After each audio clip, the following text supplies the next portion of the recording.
Welcome everyone. Good to see you today.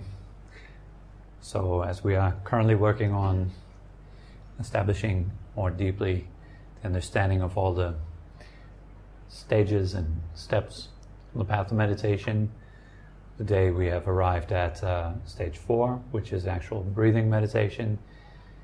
All these stages are preceded by, first of all, the preparation, which consists of 3 elements. First one being your posture should be upright and relaxed. Your breath should be comfortable and deep.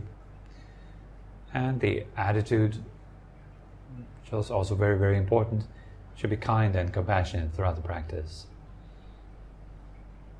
So you have these 3 elements which are conditioning the practice or preparing you for a good session. For those of you who are following all these episodes either online or here, I'm constantly repeating these points. There's a meaning behind repeating them. I just don't want to bore you with it, but actually the point of repetition is that it sinks in, so that you at some point really know what I'm talking about, at least intellectually, and this becomes a bit more easy to transfer into practice. By the way, just one more remark on the topic of repetition. Some people, they think that, oh, I've heard that already, or Tobi is repeating itself all the time, he's speaking all the time about the same kind of thing. In our tradition, we call that becoming immune to the medicine. It means that you're not really paying attention, you're just here to get new information. That's not the point of these classes. The point of these classes is not to give you new information.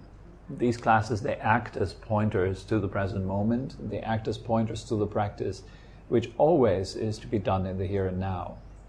This is not about accumulating fancy information and hearing something new every class or something like that. In all honesty, sometimes I listen to the same kinds of teachings for over and over and over again. I rejoice in them each time. It doesn't matter how many times I hear the same kind of advice. I think it is deeply important to put it into practice, and the more you put it into practice, the more you see the different layers of these various suggestions or pointers. And you'll be surprised how deep they can take you. If you become immune to the medicine, it means you feel like, I've heard that before, therefore it is not relevant. Meditation practice is not about accumulating a broad range of information. It is about going deep into one point, like one point of experience, exploring that, going deeper and deeper. It's like diving down, not swimming and covering a vast area as possible.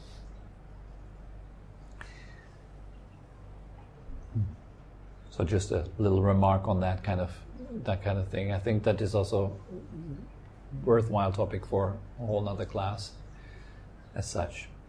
And then we start with the very first stage on the path, which is all about allowing the body to settle.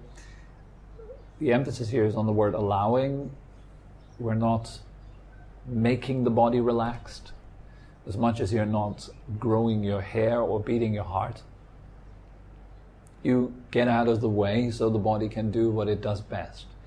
The only thing that we do here is to make sure that the posture stays intact.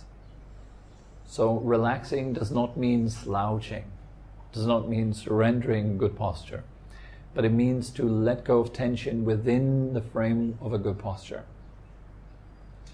So that is proper relaxing.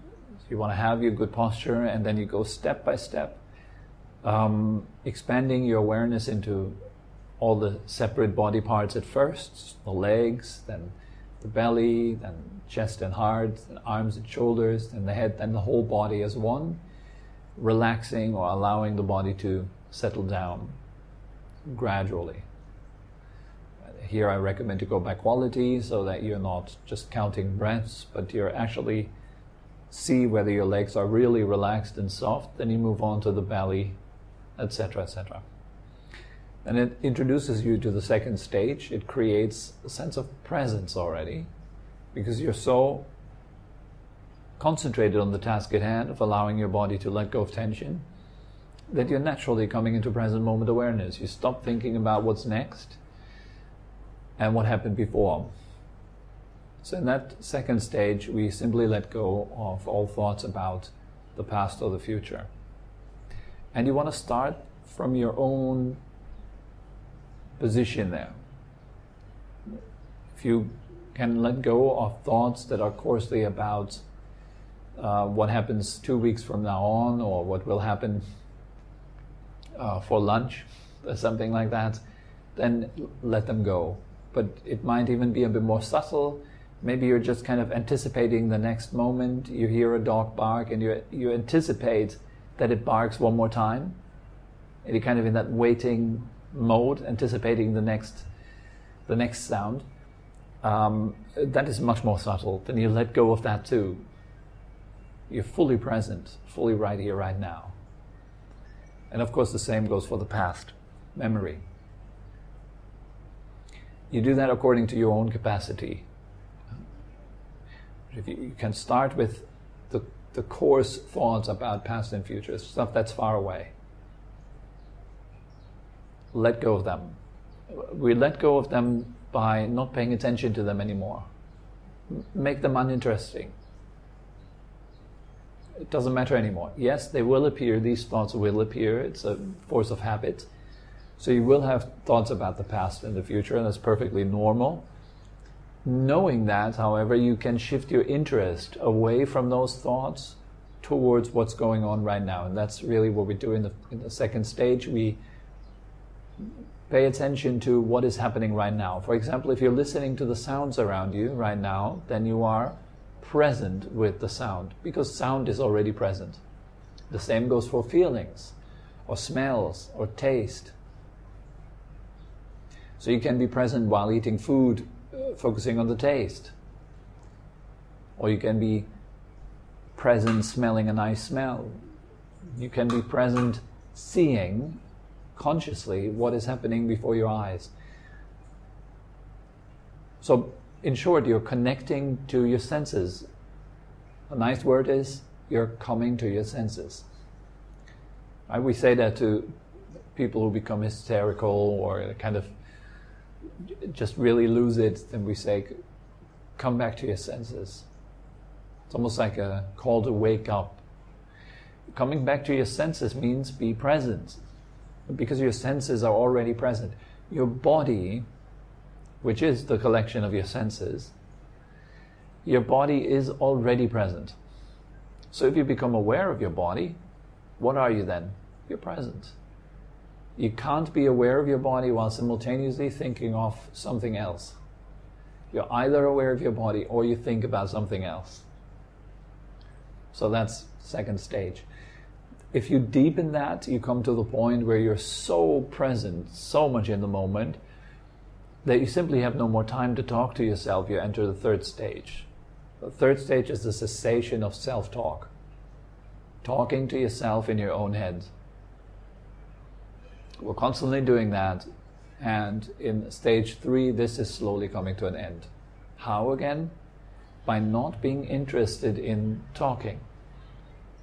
We lose our interest in words and shift our attention over to silence. Notice when you are here, and you hear the sounds, and you feel feelings in your body, but you're not commenting on them. Ajahn Brahm compares that to watching a tennis match on TV and putting it on mute. You're not hearing the commentary. You still understand the match. But it's just no commentary anymore. Yes. So it's just like that. You're so focused on the present moment, you just simply don't have time to talk to yourself. Usually we understand the reality around us via self-talk. At least that's what we think. But here it becomes more obvious that you can also understand what's going on more directly without talking to yourself, actually. And that's quite powerful as such. That's really one of the important doors in spiritual practice, being able to appreciate reality without any addition, without description, entering a state beyond words. When that deepens at some point, your mind and your attention will become so simple and so slow that pretty much the only thing that is left, that is moving, is your breath. The body is so calm, so quiet. The surrounding, you've lost all interest in it already. So for many people, the only thing that is left at that stage is the sensation of the breath. So then you bring your attention to the breath. That's the stage 4, this what we cover today. Breathing meditation. So as you've noticed already that with each stage, the mind becomes more simple. The first stage, you let go of the complexity of being totally absorbed in stories in your head. So you come into the body. Second stage, you let go of the complexity of future and past. You come into simplicity of presence. Third stage, you let go of the complexity of words. You come into the simplicity of silence. Next, you let go of the complexity of an attention that is all over the place. Hearing sounds, smelling smells, tasting tastes, feeling feelings, etc. And bring it to just one aspect of experience, just one facet, just the breath. So that creates the simplicity of simplicity. Here you're single-pointed. And as long as you're single-pointed, everything else will gradually be naturally excluded from your awareness. Because your attention doesn't go out anymore. It is basically just with the breath. You stop feeling the body, you stop hearing sounds, you stop tasting and smelling, you stop thinking. So there is hardly any movement in the mind anymore. Just only the movement of observing the breath. The mind only moves together with the breath at that stage. So breathing meditation here is to be done in the spirit of simplicity. We do it simply. There's no complexion. So some people, they do breathing meditation with a great complexity. They follow the breath, they count their breath, they chant mantras with their breath together, they're breathing in certain rhythms, they're manipulating, controlling their breath, etc. That is a different set of meditation practice. Here what we're doing, the classical word for it is Anapanasati. Anapanasati means mindfulness of in and out breath. What is mindfulness of in and out breath? Very simple. Knowing that you're breathing in, knowing that you're breathing out. Yes? The Buddha's own advice was, breathing in, he knows he's breathing in. Breathing out, he knows he's breathing out. Just as that. It's really simple stuff. So as you breathe in, just know that you're breathing in. That doesn't say breathing in, she follows her in-breath. Breathing out, she follows her out-breath. Doesn't say that. It's not about following. It's not even about breathing in, he feels his breath at the nose. Breathing out, he feels his breath at the nose. But how do you know whether you're breathing in or out right now? You just know it, right? You just know it. The sensation. Yes. But not even the sensation, you just simply know it. It's this instinctive knowing, right now I'm breathing in, right now I'm breathing out. That's it. Stay with that. And it is really so simple.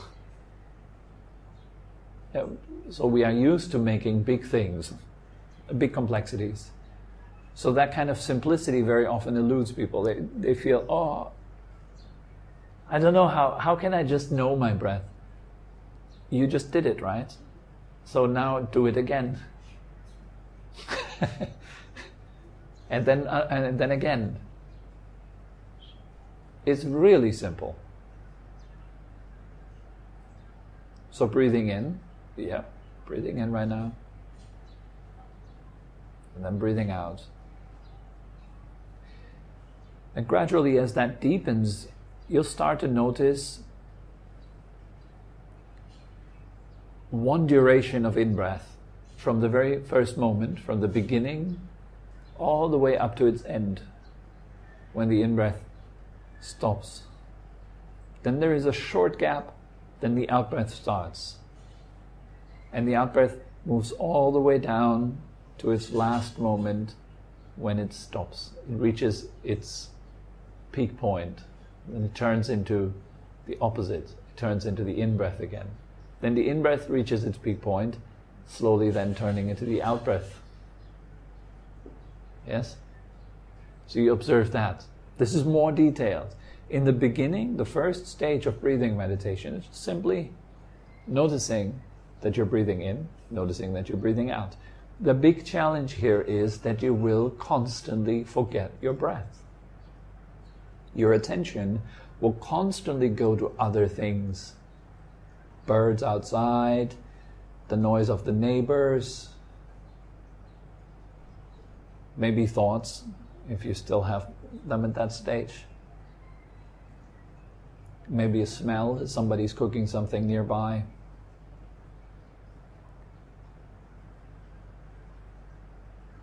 Then back to a sound again. So the attention is very jumpy at that stage. So exactly that's what we do at stage 4, is we simplify the movement of attention, just putting it to one point. Your attention is a bit like a monkey. It jumps around. The classic image that is given is a house with 6 windows. And in that house there is a monkey, and he's constantly jumping around from window to window, looking out. That's what attention does. So every window, of course, stands for one sense. First window is the sense of feeling, sensation in the body. Second one is hearing. Third one is seeing. Fourth one is smelling. Fifth one is tasting. And sixth one is thinking, the intellect. So we have these activities constantly. Your monkey either looks at thoughts, he goes to the window of thinking and looks at thoughts, or he goes to the window of seeing and he sees things outside. And it's never really just that you just see something outside. You see and then immediately you think about it. And so attention rapidly moves from sense to sense. It goes very fast. So aim to just slow the movement down a little bit. It should have somewhat slowed down already, because throughout the meditative process until stage 4, it is what that is a slowing down of the activity of your attention already. And what does that lead to? It leads to well-being. It leads to happiness, a feeling, a sensation of pleasure in the body and mind. The more still the mind becomes, if you have your monkey just looking at one window, it stops moving, it just looks out there, it slows down, it starts to feel good and comfortable. It's not that busy anymore. Nice example that Ajahn Brahm also gives is like having on your desk, having 6 phones on your desk, and they're constantly ringing, and you constantly need to answer them. You're busy the whole day with answering all these phones. Now replace it with just one phone. That is relief. It creates more space on the desk. It looks better, and it's by far less stressful. Just one phone line. So your mind enjoys that too. Just one thing. Just breath. Nothing else matters. As Yongye Mingyur Rinpoche, he puts it, also very nice example. He says, we all have monkey mind. Monkey mind needs job. It loves job. So we give it job. Watch the breath. It's very simple, yes? So your monkey mind needs to be busy. Sure, that's fine. Let it be busy with the breath. We're not trying to not be busy, but be busy skillfully, cleverly. So while we're practicing meditation here, we're then just directing our attention only to the breath, exclusively to the breath. And then you have this wandering going on. The monkey wanders. Bring it back. Now, as you are bringing it back, just bring it back. That's another such thing. People bring it back and then they complain about having to bring it back all the time. Oh, I get so distracted. I'm distracted. I have to bring the mind back again. There's this kind of disappointment in there with ourselves. We're judging ourselves. I'm not good enough. I'm so bad at meditation. Some people even say, I can't meditate because I'm too distracted. Well, this is exactly the same as saying, I can't go to the doctor because I'm too sick. It's silly. That's precisely why you go to the doctor. And even so, if you're really sick, you really should go to the doctor. It's important. Well, I can't do yoga because I'm not flexible. Same thing. Yeah, but that's why you do it. That's why you do yoga, because it helps you be a bit more flexible.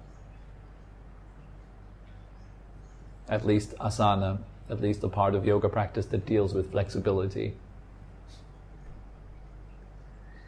Don't want to make the impression that yoga is all about just being stretchy, bendy in the body. It's much more than that.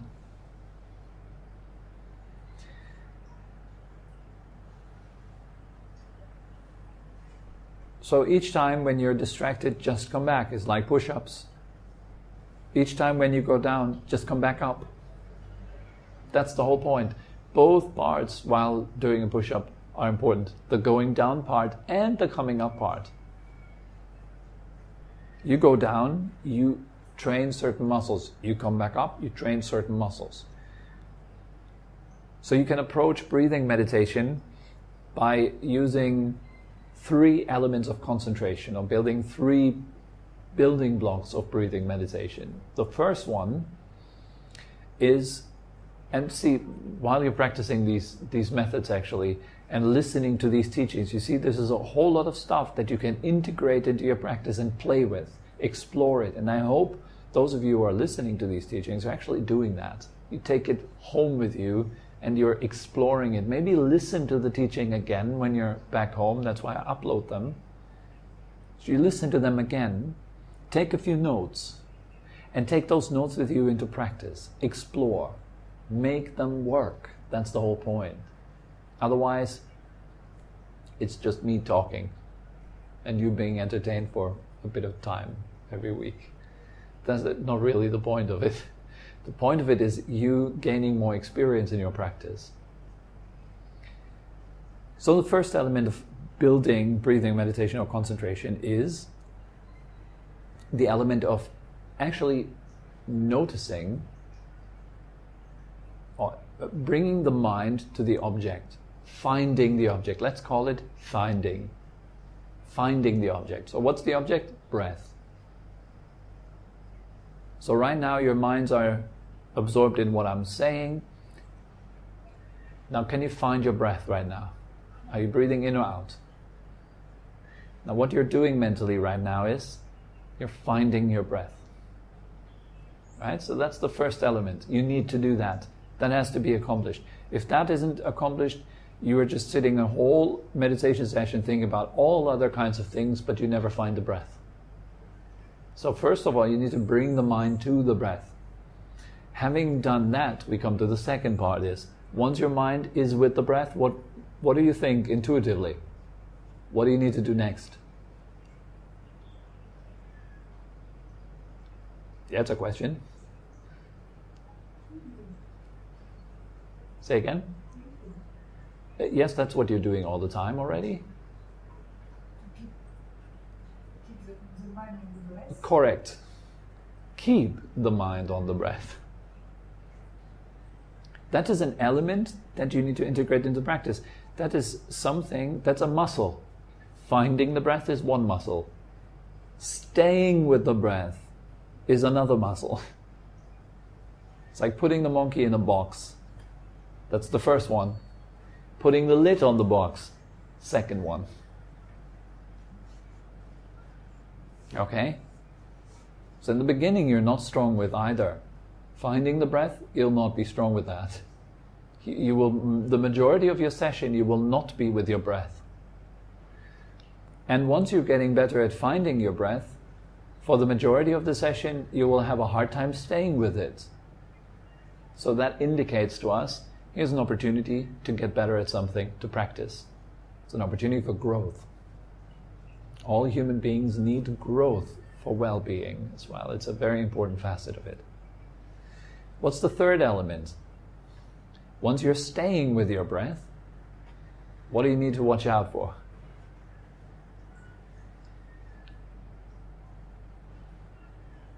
Random thoughts. Yes. How can we rephrase that into not losing the breath? Once you're staying with it, and when you lose it, you need to notice it fast. Otherwise, you get super lost in all kinds of things. Let me give you a simple example. I'm with my breath. Breathing in, I know I'm breathing in. Breathing out, I know I'm breathing out. Now I hear a chicken outside, a rooster. With hearing the rooster, an image of a rooster pops into my mind. With the image of the rooster, a memory of me being a little boy on a farm comes to mind. With the image of me being a little boy on the farm coming to mind, I remember back in the days when everything was so much more simple and easy, and I didn't have any worries, I didn't have to do this or that, I didn't have to run a business, I didn't have to worry about anything. My parents would take care about everything, and so I become sentimental about this. So with the feeling of being sentimental comes the wish, I wish I would be as simple as back in the days again, and I could spend my life in those simple ways again. All has just started with the sound of the rooster. So having the ability to know that you're getting lost is, at the moment when the mind goes away from the breath to the sound of the rooster, you notice it. And so you can bring it back right away. Let's say the monkey manages to hop out of the box. He's very strong, he pushes the lid away and he runs out of the box. You notice immediately you're not asleep. So you grab the monkey as it climbs out of the box and you put it right back in and lid back on. That's the third skill. Alright? So, number 1, bring the mind to the breath. Number 2, stay with the breath. Number 3, notice distractions early on. Then what do you do next? You start all over. Find the breath. You hear the rooster, what do you do next? Back to the breath. Find the breath again. What do you do next? Stay with the breath again. Then get distracted again, notice the distraction, come right back. All 3 elements are separate skills. They're like muscles in the mind. And they're separate qualities. They're separate mental states. For example, the first one has a lot to do with memory. Remembering the breath. So by getting better with your first one, very often your memory gets better. Many meditators, they report when they're sitting in meditation, all of a sudden, like old, long-forgotten childhood memories start to pop up. Why? Because you do get better at that very first facet, remembering the breath. Another word for remembrance is mindfulness, keeping something in mind. The second aspect here is directly to do with focus and concentration. Why do people have ADHD, etc.? Because they do not flex that muscle. If you look the way we spend our life these days, it is all about distraction and is very fast-paced. If you compare, for example, a movie from the 60s to a movie from 2018, and you look at the cut scenes and the fast pace of the cuts in the movie, and how much more information has to be digested in a shorter time frame nowadays than a longer time ago. things are speeding up. Information becomes more and more accessible, and it's a swiping culture. We're swiping through things very fast. That's the reason why there's a rise of ADHD. People are unable to pay attention for more than whatever, there's this kind of number that they present you, which is continuously getting shorter. And the problem is, the industry is catering to that. They support that. Okay, people have shorter attention spans, so let's just make things shorter. So advertisers are wondering, how can we bring across our services and our brand? Okay, we just need to make things very short. And so they try to put the message into very short, digestible bits and pieces. And then you have a lot of them everywhere. That creates very short attention span. Not being able to stay with your mind with one thing. And what's the remedy to that? It's not chemicals, it's not pills. The remedy to that is training your attention. Good old-fashioned training to concentrate on one thing. And if your parents are not going to teach their children to do that, their children will lack that skill. It's that simple. There might be a few rare cases where it's purely just chemicals, etc., etc. And then maybe there is some help with chemicals to counteract that and counterbalance that. But the majority could well do with specific training for focus and attention span. It's trainable. But it's another sign of this very fast-paced world where we rather take a pill than make effort to change ourselves. When we rather do surgery than to actually eat healthier or something like that. Yes, you have a liposuction or something like this, and just sucking out the fat rather than making better choices in our life. Very comfortable. And everything around us is pushing that comfort. You need to be as comfortable as possible. Here's a remote control. Here is the robot that vacuum cleans your house. You don't even need to do that anymore. Everything is aimed to make you weaker. And of course, unconsciously, I doubt that there is a conglomerate of dark and evil people in suits who are having the plan to make everybody more comfortable.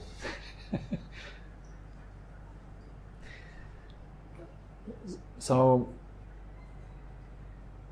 if you have any interest in meditation practice, there are benefits coming with that. The benefit is longer attention spans, more happiness, more well-being, because with a stable mind comes happiness.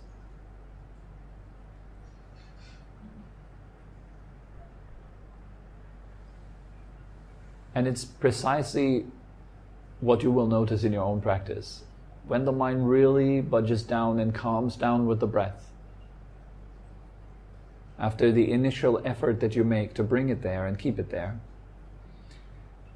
the first signs of breathing meditation being successful kick in, which is a wonderful sensation in the body and the mind. You start to feel really, really good. You start to feel full, filled in that moment, content. And with that, if that deepens, there is a specific type of happiness that comes up. And what kind of levels of happiness, etc., are possible, we will cover in the next session, which will be on Thursday evening at 7 p.m. Otherwise, it really bursts the frame of this kind of session. It shouldn't be too much information either. I think today is enough with the three elements of actually properly focusing on the breath and keeping it simple. The key word is simplicity. I think that is enough to get you really started with this practice and go a little bit deeper. Now, are there any questions?